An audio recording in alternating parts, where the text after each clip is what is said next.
কি জামাইরা পেট পুড়ে খাচ্ছ তো? আজকের দিনটা কে কেমনভাবে উদযাপন করছো, কেমন মজা হচ্ছে, কে কী করছো, ছোট ছোট কমেন্টের মাধ্যমে কিন্তু আমাকে অবশ্যই জানিও। তোমরা যেমন ব্লগের অপেক্ষা করলে, আমিও কিন্তু তোমাদের কমেন্টের অপেক্ষা করি, তোমাদের ভালোবাসার অপেক্ষা করি। তোমাদেরকে সকালবেলা বলেছিলাম যে জামাই ষষ্ঠীর ব্লগ ভিডিওটা তোমাদের সামনে তুলে ধরবো। যেমন কথা তেমন কিন্তু কথা রেখেছি। হ্যাঁ, একটু ব্যস্ত আছি, কিন্তু কাজের ফাঁকেও ভালোবাসাটা না ছাড়তে পারি না। ভালোবাসার লোভ বড্ড আমার। কেউ যখন আমাকে ভালোবাসে, সেই ভালোবাসার অপেক্ষায় আমি সেই কাজটা বারবার করতে চাই। একটু খাটনি হয়, কিন্তু ওই যে ভালোবাসার লোভ যে সামলাতে পারি না।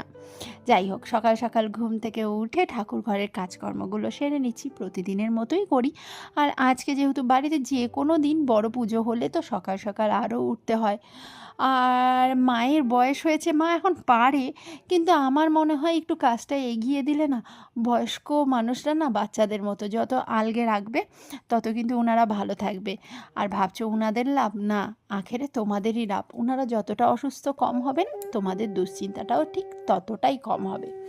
আর আমার শ্বশুরবাড়িতে নিয়ম, এই যে গামলাটা দেখেছো, ওর মধ্যে দুধ গঙ্গা জল দিয়ে পুকুর বানানো হয়।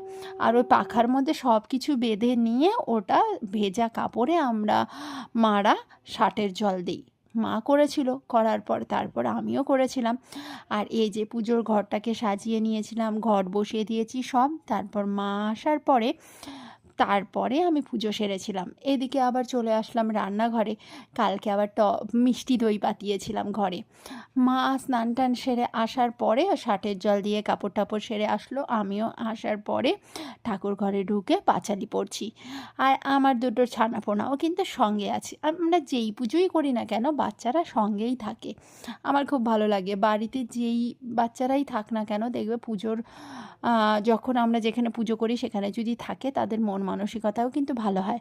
আর আমার এই ছোট্টটা, ওর একটা জিনিস কি জানো তো, তুমি যা কাজ করবে ও কিন্তু দেখে দেখে খুব নকল করে।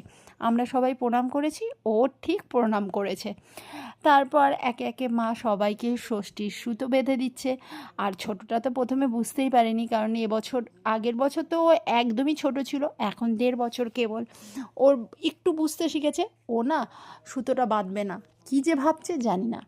ওর দিদিকে বেঁধে দেওয়া হলো। তারপর আসলো আমার পালা, আমাকে মা বেঁধে দিল।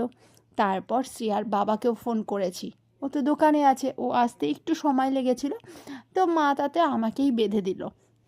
আর জানো তো, আমি মানে বিয়ের আগে অপেক্ষা করতাম, মানে আমার মায়ের কাছ